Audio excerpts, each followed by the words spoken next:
इस अम्बेडकर नगर को तो मतलब यहाँ पे आने के बाद तो एकदम रोंगटे खड़े होने लगते हैं कि हम हमारे ऊपर तो कर्जा सबसे ज्यादा है, क्योंकि हमारा तो साहब की एक विचार था कि हमारे महापुरुषों के नाम पे मूर्तियां होनी चाहिए, स्मारक होने चाहिए, पार्क होने चाहिए, जिले होने चाहिए, कॉलेज होने चाहिए। उसको सबसे ज्यादा साहब कांशीराम ने इस जिले में पूरा किया था। साहब कांशीराम ने जिला बसाया, महामाया मेडिकल कॉलेज बसाया, सिद्धार्थ इंजीनियरिंग कॉलेज बसाया, रमाबाई डिग्री कॉलेज बनाया। आपके महापुरुषों के नाम पे पूरा जिले पे एक एक काम किया गया, और फिर भी साहब हार गए इस जिले में। कितना कष्ट है बहन जी। भैया जिम्मेदारी लीजिए। एक एक तिनका जोड़ के साहब कांशीराम यहाँ तक लेकर के आए, और कैसे हम लोगों के बीच में आकर के कुछ लोगों ने, तथाकथित लोगों ने विद्रोह किया, हमारे को एकदम ठगा सा महसूस कराया ना। जो इतने इतने सालों से लगे हुए थे, 20-20, 25-25 साल से हमारे बीच में थे, सिर्फ उनके बेटा बेटी को टिकट नहीं मिलता है, वो पार्टी छोड़ के चले जाते हैं। हाँ, हम एकदम ठगे से रह गए ना बहन जी। जो साहब के साथ कंधा से कंधा मिला के चले, अपने आप को मिशन मूवमेंट का सारथी कहे, और आज अचानक वो छोड़ के चले जा रहे हैं सिर्फ इसलिए कि अगर अपने द्वार पे अपनी, अरे भैया अपना बाप डांट दे, अपनी माँ गाली दे दे अगर, तो क्या आप पड़ोसी की माँ को माँ कहने लगते हैं बहन जी? पड़ोसी के बाप को बाप कहने लगते हैं? नहीं ना। अरे डांट दिया तो इंतजार करते कि माँ का गुस्सा शांत होगा तब आ जाएंगे ना, बाप का गुस्सा शांत होगा तब आ जाएंगे ना। एक इतना बड़ा कैसे गुस्सा आपका हो सकता है कि पूरे समाज को बेच दिया जाए? कितना प्लानिंग के साथ इन लोगों ने काम किया हमारे बीच में, इसी चीज को भाप करके कि इस अम्बेडकर नगर जिले में जहाँ पे सबसे ज्यादा आपकी और हमारी पॉपुलेशन है, सबसे ज्यादा आपकी और हमारी जनसंख्या है, कैसे प्लानिंग के साथ पूरे उत्तर प्रदेश में ये काम किया गया, बल्कि ये मान के चलिए कि पूरे देश भर में ये काम किया गया। लॉकडाउन हुआ था बहन जी, लॉकडाउन हुआ था, सब लोगों का काम धंधा छूटा, कोई सोनीपत, पानीपत, दिल्ली, हरियाणा कमा रहे थे, सब वापस घर आए ना। तो सबके घर, कई लोग रास्ते में मर गए, अपने घर द्वार तक नहीं पहुंच पाए। बहन जी आप लोगों के पास तो गांव देहात में चाहे 1 बीघा जमीन, 1 बिस्वा जमीन हो, 4 बिस्वा जमीन हो, आपके पास तो खेती की जमीन थी। हमारे जैसे शहर में रहने वाले लोगों से पूछिए बहन जी, हमारे पास तो नौकरी थी, पैसा था, कोई बात नहीं, लेकिन जो शहर में रह रहा था उसके पास तो ना नौकरी थी, ना पैसा था, ना जमीन थी, वो खाता कहाँ से? कितना कष्ट होता था बहन जी। हम लोग के घर से भी बहुत राशन बांटा गया, जगह जगह लोग राशन बांटने वाले लगे थे, और जगह जगह लोग राशन को लेने वाले लगे थे। आपके इधर आसपास में भी वैसा हाल था, जगह जगह ऐसा हुआ कि आदमी खाने को मोहताज हो गया, और इसी का फायदा देखिए कैसे उठाया गया। बाद में एक स्कीम लाई गई कि 5 किलो गेहूं, 5 किलो चावल, 1 किलो रिफाइंड तेल, 1 किलो नमक आप लोगों के पास पहुंच गया। 1 किलो चना, हाँ 1 किलो चना, हाँ। और कहा गया देखा हम तो के खाए के तो देत हैं, पहले तो भूखा मार जा, अब फिर खाए के दा, और कहा था कि, और फिर कहा कि खाए के दिहल जाते। कहा बहन जी इतना गया गुजरा हमन हो गई कि 5-5 किलो राशन में अपना वोट हमने बेच दिया। बहुत बिके बहन जी, बिके। ईमानदारी इस बात में एक्सेप्ट करना पड़ेगा बहन जी, स्वीकार करना पड़ेगा कि बिके। हम कहे नमक का हक नहीं अदा किया जाएगा, हमने पूछा नहीं एक बार भी। दूसरा काम किया गया, आप लोगों ने ध्यान दिया है कि नहीं दिया है? जितने स्मार्ट लड़के हो, जो स्मार्टफोन यूज करते हो, बहन जी आपके गांव में भी ऐसा हुआ ना कि कम से कम 30-40 लोगों का वोटर लिस्ट से नंबर गायब रहा? हुआ ना? ये भी पूरी प्लानिंग के साथ में किया गया मेरे भाई लोग। सुरती रगड़ने में दिमाग नहीं चला कि ये भी काम करना था। अपने परिवार की औरतों का, आदमियों का नाम वोटर लिस्ट में होना चाहिए था, ये भी काम प्लानिंग के तहत गायब कर दिया गया। हाँ, जहाँ प्रधानी के चुनाव में घर घर घूम घूम करके प्रधान में नाम जुड़वाता है, प्रधान वाला जो होता है प्रत्याशी, घर घर घूम घूम करके प्रधान के चुनाव में नाम जुड़वाता है, विधायकी के चुनाव में कैसे उनका नाम गायब हो गया? लड़के आए प्रदेश से एकदम वोट ना डाल पाए, एकदम उलझाए के रह गए। देखा भैया, प्लानिंग को समझिए। गांव देहात में रहते हो तो खाली हवा ही नहीं रहना है, आपसे ज्यादा जागरूक कोई भी नहीं है।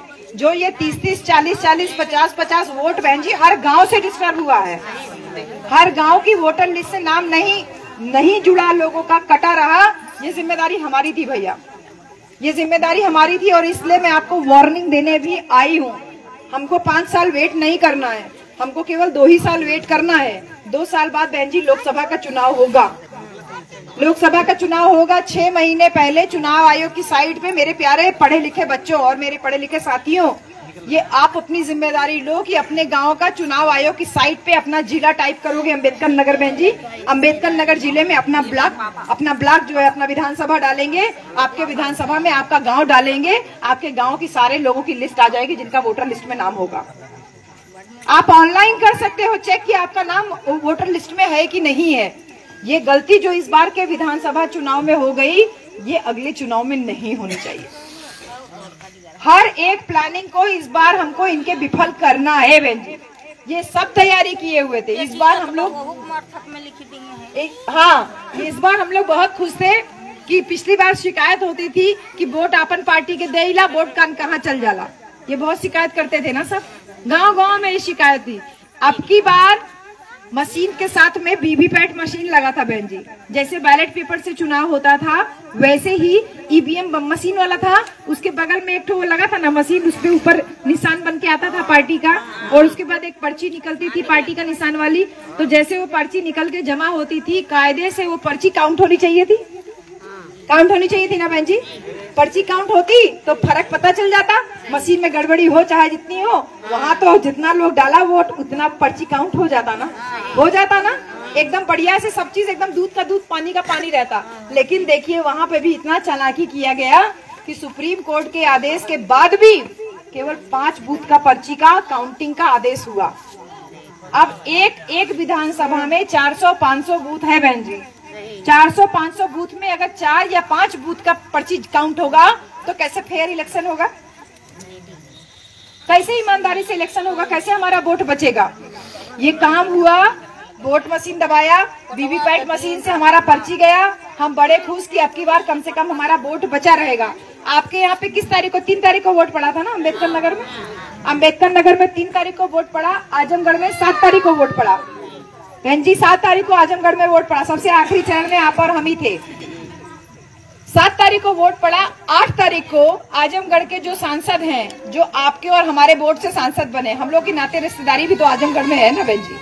वहाँ पे आजमगढ़ में पिछली बार गठबंधन हुआ था ना, तो आपके और हमारे जो सांसद है इस समय अखिलेश यादव जी, जो उत्तर प्रदेश के पूर्व मुख्यमंत्री भी रहे हैं, अखिलेश यादव जी 8 तारीख को प्रेस कॉन्फ्रेंस करते हैं बहन जी, टीवी के सामने खुला बोल रहे हैं कि वोट चोरी हो रहा है। आप कहेंगी आपकी बात कोई नहीं सुनेगा, हम कहेंगे हमारी बात कोई नहीं सुनेगा, लेकिन बहन जी एक पूर्व मुख्यमंत्री और आजमगढ़ का वर्तमान सांसद, वो अगर खड़े होकर ऐसी बात बोल रहा है कि वोट चोरी हो रहा है तो मतलब कुछ है ना। इतना बड़ा आदमी अगर बोल रहा है कि वोट चोरी हो रहा है तो मतलब कुछ है ना।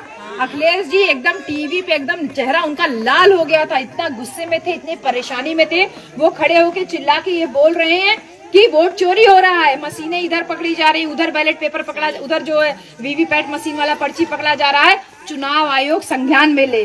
तो देखिए संज्ञान लेना चाहिए था ना, उल्टा पूछा जा रहा है किसने कहा, किसने बताया। तो अखिलेश जी ये बात बोल रहे हैं कि हम भी तो सरकार में रहे हैं ना, हम भी तो मुख्यमंत्री रहे हैं, तो क्या 2-4-5 अधिकारी हमारे परिचित के नहीं होंगे क्या अंदर की बात बताने वाले हमारे लोग नहीं है क्या? खाली आप ही के लोग पूरे सिस्टम में हैं। तो हमें ये जानकारी मिली है, इसको संज्ञान में लेना चाहिए। सरकार ने, चुनाव आयोग ने संज्ञान लिया कि नहीं लिया, लेकिन बहन जी उनके बोलने से एक फायदा ये हुआ कि उनके कार्यकर्ता जो थे वो हरकत में आ गए, उनके कार्यकर्ता हरकत में आ गए। और जहाँ पे स्ट्रांग रूम बना था, जहाँ पे मशीन जो है रखी गई थी काउंटिंग के लिए, जिस दिन वोट खुलता उस दिन के लिए रखी गई थी, वहां पे लोग पहुंच गए और वहां पहुंच करके लोगों ने चक्का जाम कर दिया। यानी कि जो गड़बड़ी उससे पहले तक हो गई, उसके बाद कोई गड़बड़ी होने नहीं पाई। ये फायदा हुआ एक बड़े आदमी के बोलने से। तो मेरा कहने का मतलब ये है भैया कि 2024 में फिर चुनाव होने वाला है बहन जी। क्या 2024 में फिर हम लोग वही शिकायत लें, अरे वोट दे ला, वोटवा चोरी हो जाला, ऐसे शिकायत करके गांव देहात में बैठ कर रोने पिटने से कोई फायदा होने वाला है? उसका सलूशन ढूंढना है ना बहन जी, उसका हमें उत्तर जवाब ढूंढना है ना, उसका हमें समाधान ढूंढना है ना। समस्या है तो समस्या को दूर करना है ना। तो समस्या को दूर करने के लिए अभी आप और हम इतने मजबूत तो हो नहीं पाए। जो दारू पे मुर्गा पे बिकने वाला समाज है वो इतना मजबूत तो है नहीं कि एक दिन बिना दारू के रह पाएगा बहन जी। कि आप कोई आंदोलन करो, हम कहें कि हाँ चलो करो, आप एक दिन आंदोलन करोगे, दूसरे दिन आकर कोई आपको पैसा दे देगा, आंदोलन खत्म। आंदोलन करने की स्थिति में तो अभी इतना मजबूत हुए नहीं है। शासन सत्ता हमारी है नहीं बहन जी। सत्ता होती हमारी तो हमारे ऊपर किसी का हाथ होता, हम कोई आंदोलन कर सकते थे। तो ऐसी स्थिति में जब हम आंदोलन नहीं कर सकते तो हम क्या कर सकते हैं बहन जी? अगर लड़ाई नहीं लड़ सकते तो अपने आप को बचा तो सकते हैं ना। हाँ, कोई हम किसी के ऊपर आक्रमण करें, अगर वो कोई हमारे ऊपर आक्रमण करे, हम इतने मजबूत नहीं है कि उसको जवाब दे पाए, तो बचा तो सकते हैं ना अपने आप को, कि बचे रहेंगे। उसके बाद कभी मौका मिलेगा तब हमला करने वाली स्थिति में होंगे। तो वो जो बचाव वाली स्थिति है वही काम करना है बहन जी। 24 के इलेक्शन में जब वोट पड़े, आपको बस ये बहुत दिमाग से सोचना है कि आपको बटन तो अपनी पार्टी का दबाना है, वोट दे देना है। वोट देने के बाद चुप नहीं बैठना भैया। वोट देने के बाद हम औरतों का काम खत्म बहन जी। हम लोग उसके बाद 2 दिन बाद, 4 दिन बाद, 10 दिन बाद, 20 दिन बाद भी वोट खुले, उतने दिन घर हम लोग संभाल लेंगे, खेत में से साड़ हम हका लेंगे बहन जी। लेकिन वो जो वोट पड़ गया भैया, और उसके बाद 7 बजे मशीन पैक होता है ना, वोट की मशीन पैक होगी। जैसे मशीन पैक हो उसके बाद इस गांव के जितने भी लड़के हो, आप लोग बारी बारी से 8-8, 10-10 का टोली बना लो कि एक दिन आप, एक दिन हम, एक दिन आप, एक दिन हम। जब तक वोट खुल न जाए बहन जी, तब तक जहां मशीन रखा गया है वहां पे पारी पारा आप अपनी ड्यूटी लगा लीजिए। एक एक गांव से अगर 10-10 आदमी जाकर के अपनी वोटिंग मशीन की सुरक्षा के लिए वहां तैनात हो जाए बहन जी, तो हजारों की संख्या में इकट्ठा रहेंगे ना। अगर मान लीजिए कि यहाँ से मशीन जा रही है, रास्ते में कहीं गड़बड़ी करने के लिए सोचे तो चली गई मशीन, गड़बड़ी हो जाने दीजिए, ठीक। लेकिन वहाँ जब अगर बाहर चक्का जाम रहेगा तो कोई गाड़ी ना बाहर से अंदर आ पाएगी, ना अंदर से बाहर जा पाएगी। अगर मशीन गायब कर दिए तो नई मशीन रखने के लिए तो उनको अंदर जाना पड़ेगा ना, और अंदर तब जाएंगे जब बाहर से आप हटेंगे, और बाहर से आप हटेंगे नहीं तो आपका वोट कम से कम सुरक्षित रहेगा। पहली बार ऐसा हुआ इतिहास में कि चुनाव के दौरान सरकार यानी प्रशासन यानी पुलिस, हम लोगों की गाड़ी चेक होती है ना बहन जी रास्ते में, कि कहीं डिक्की में पैसा तो नहीं ले जा रहे हैं, दारू तो नहीं ले जा रहे हैं, बैनर पोस्टर तो नहीं ले जा रहे हैं, तमाम तरीके से गाड़ियां चेक होती हैं आम आदमी की। पहली बार ऐसा हुआ कि आम आदमी ने सरकारी गाड़ियों को चेक किया। उन्होंने ये कहा कि हमें आपके ऊपर भरोसा नहीं है। लखनऊ में भी ये हुआ, आजमगढ़ में भी ये हुआ, अंबेडकर नगर का मैं नहीं बता सकती कि अंबेडकर नगर में ऐसा हुआ कि नहीं। जहां पे मशीन रखी थी अंदर अगर कितना भी बड़ा अधिकारी हो, चाहे डीएम हो, अफसर हो, गाड़ी अंदर जा रही थी तो बाहर हमारे लोगों ने गाड़ी रोका, कहा गाड़ी खोल के दिखाइए, क्योंकि लखनऊ में एक पूरी गाड़ी भरा हुआ पेचकस प्लास रिंच मिला बहन जी।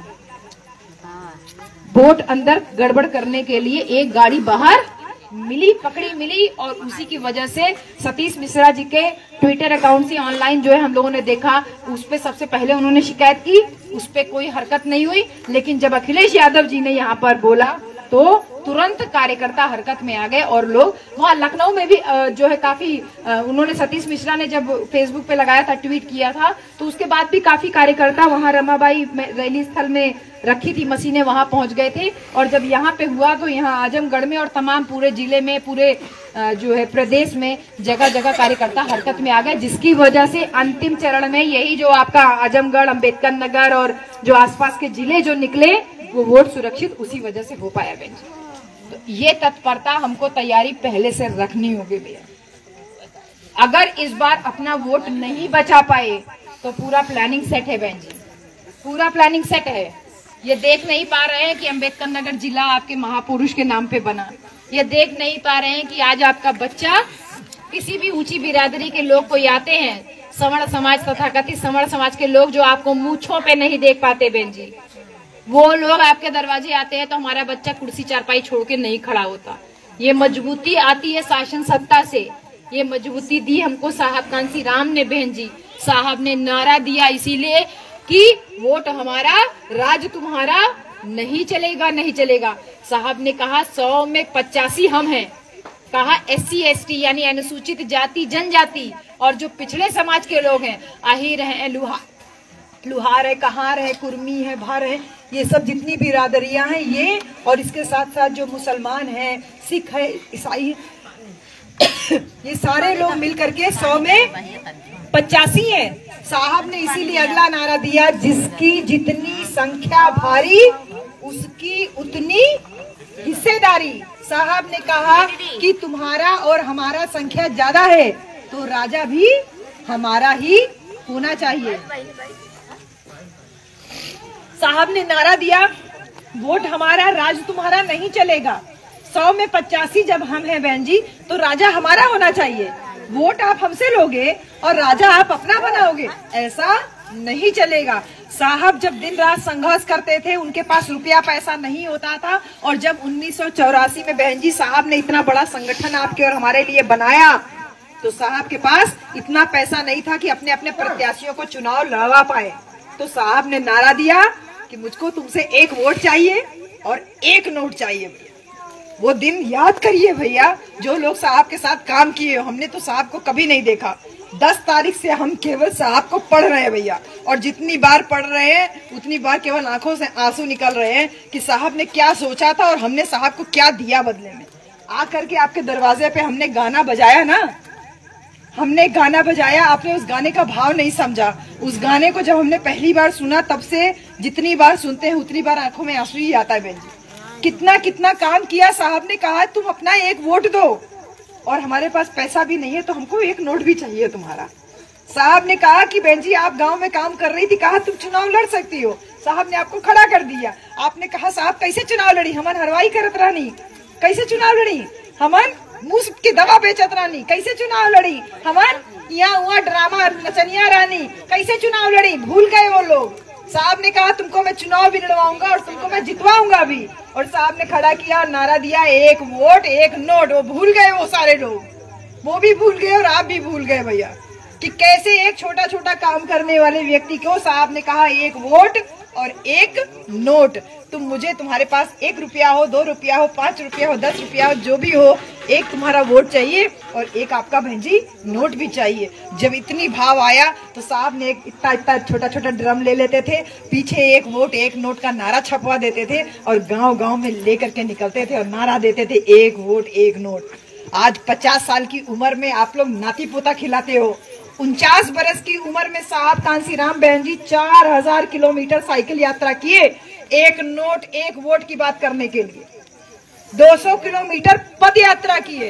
ये जितने सरकारी कर्मचारी बैठे हो आप ना भैया, मैं बोल रही हूँ, मैं खुद बोल रही हूँ, साहब कांशीराम 200 किलोमीटर पद यात्रा किए। हम एक एक दिन तो कम से कम पद यात्रा निकाल सकते हैं कुछ एक गाँव में जागरूकता के लिए। सिर्फ भाव पैदा करना है ना, सब हताश है, सब निराश है, सब परेशान है, सब रोना है, क्या हो गया क्या हो गया। लेकिन सोल्यूशन तो हम ही को ढूंढना है ना बहन जी। साहब ने कहा एक वोट एक नोट। जब ऐसे लेके साहब निकलते थे गांव में एक वोट एक नोट, तो जो औरतें थी इतना उत्साहित हो जाती थी कि पैर में पहना हुआ पायल, कान में पहना हुआ टप्स या जो भी पहनी रहती थी वो भी निकाल के देती थी कि साहब यो ले जा, राजा बनी तो हमन बहुत सोना चांदी पहन ले। इतना भाव लाया साहब कांसीराम ने आपको और हमको, हमारे वोट की कीमत को समझाया, हमारे मन में जज्बा पैदा किया कि हम भी राजा बन सकते हैं। कैसे वो जज्बा खत्म हो गया हमारे बीच से बहन जी, कैसे खत्म हो गया जब साहब ने कहा कि एक वोट एक नोट। और उसके बाद लोग इतना उत्साहित हो जाते थे। तब बैलेट पेपर से चुनाव होता था बहन जी, बैलेट पेपर से चुनाव होता था तो लोग क्या करें, अब साहब तक कैसे पहुंचे, साहब तक कैसे पैसा पहुंचाए। तो जब ठप्पा लगाते थे बैलेट पेपर में ना बहन जी, तो उसी के साथ उसी में चाहे 5 रुपया हो चाहे 10 रुपया जो जिसके पास होता था वो उसी में बांध करके और पर्ची बॉक्स में डाल देते थे। कितना काम करते थे हमारे लोग, अपने अंदर जज्बा पैदा हुआ था वो। और वो पर्ची जब खोली जाती थी, जब वोट काउंटिंग में बहन जी, जब वो पर्ची खुलती थी तो पैसा मिलता था ना। तो जब पैसा मिलता था तो उनको पता था कि ये पैसा किस प्रत्याशी का होगा, जो साहब कांसीराम का बनाया संगठन है उसी का होगा। बहुत ईमानदारी से वो पैसा वहाँ काउंटिंग में इकट्ठा किया जाता था और इकट्ठा करके दे दिया जाता था जो चुनाव में खड़ा होता था। कैसे भूल गए वो दौर भैया। आप लोग साहब के साथ काम किए हो, याद है कि नहीं वो कि जब साहब की रैलियों में शामिल होने के लिए जब साहब गांव गांव निकलते थे तो इतनी हिम्मत नहीं होती थी कि साहब का बनाया हुआ झंडा और पोस्टर लेके निकलो, जेब में झंडा रख के घूमते थे भैया। भूल गए क्या वो दौर? बच्चों, आपके माँ बाप वो दौर देखे हैं कि हम लोग आज इतना झंडा ले लेके जय जय भीम का नारा लगाते हो। उस दौर में इतनी हिम्मत भी नहीं थी हमारे अंदर कि हम साहब का प्रचार करने के लिए झंडा नीला लेकर के घूमे। तो हम पर्चा फोल्ड करके जेब में रख के घूमते थे बेटा। और जब गांव के बीच में आते थे या रैली के बीच में आते थे तब जेब में से झंडा निकालते थे, तब अपनी साइकिल पे लगाते थे और तब रैलियां होती थी। इतना मजबूत किया आपको और हमको साहब कांची राम ने। कैसे हमने साहब कांची राम के उन सारे त्याग को भुला दिया बहन जी। उस दौर से इस दौर तक आए, 4-4 बार मुख्यमंत्री बने और आज अचानक से उठा करके किसी ने बहला दिया, किसी ने फुसला दिया और किसी ने आपको और हमको चमचा बना दिया। हमने अपना वोट बेच दिया बहन जी। 100, 50, 1000, 2000, 5000 से कितना दिन खाओगे भैया? 1 लाख, 2 लाख, 5 लाख से कितना दिन खाओगे भैया? यार पैसा यार चला गया, पैसा यार आए। अरे आज 500 रुपया का नोट लेके मार्केट जाओ बहन जी तो 200 रुपया लीटर तो खाली तेल में मिलता है। 120 रुपया किलो तो अरहरी की दाल मिलती है। पैसा इसे लप से 500 रुपया खर्चा हो जाला भैया। पैसा कोनो कीमत ना है, लेकिन तोहरे वोट की कीमत बहुत है बहन जी। साहब कहते थे जिसने वोट बेच दिया उसने अपनी बेटी की इज्जत को बेच दिया और इज्जत को बेचा ही भैया। हाथरस में आपकी बेटी, हमारी बेटी घर में खाना बना रही थी बहन जी। ऊपर छत खुला था, हम लोग का कहाँ इतना घर बना है बहन जी की छत वहाँ जो है जीना खुला है, बंद है। जीना पे से एक लड़का कूद के अंदर आता है, लड़की के साथ बदतमीजी शुरू कर देता है। लड़की स्टोव पे खाना बना रही होती, लड़की विरोध करती है, वही स्टोव का केरोसिन उसके ऊपर छिड़क के उसको जिंदा आग जला देता है। लड़का उसकी माँ, उसकी नानी बाहर लेटी होती है, माँ बाप कहीं बाहर गए होते हैं। नानी जब वो लड़की जलती हुई बाहर निकल के आती है तो उसकी नानी जो है तुरंत हल्ला मचाती है, गाँव भर के लोग इकट्ठा होकर उसकी आग बुझाते हैं बहन जी। बाद में वो लड़का मोनू ठाकुर नाम होता है, उसको पकड़ाया जाता है, जेल होती है, फांसी की सजा होती है और 10 तारीख को चुनाव का रिजल्ट आया। 11 तारीख को उसको सजा भी माफ हो गई और जेल से रिहा भी हो गया। काम शुरू हो गया बहन जी। जिसका राजा नहीं होता है उसकी बहन बेटियों की इज्जत कहाँ सुरक्षित रहती है? कहाँ सुरक्षित रहती है? खुद से सोचो भैया क्या किए हो। 1-1, 2-2 व्यक्ति भी अगर अपना वोट बेचा है तो तुमने समाज के प्रति बहुत बड़ी गद्दारी की है।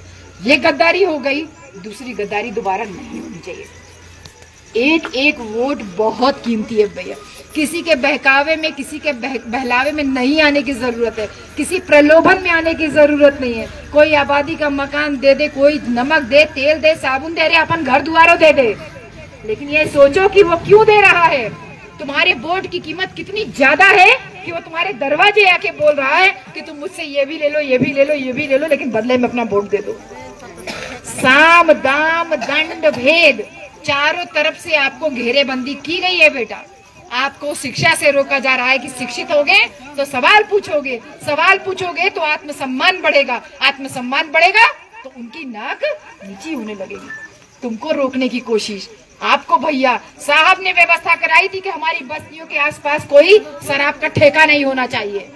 सत्ता गई तो सबसे ज्यादा शराब का ठेका हमारे गांव देहात के पास में ही खुला हुआ है।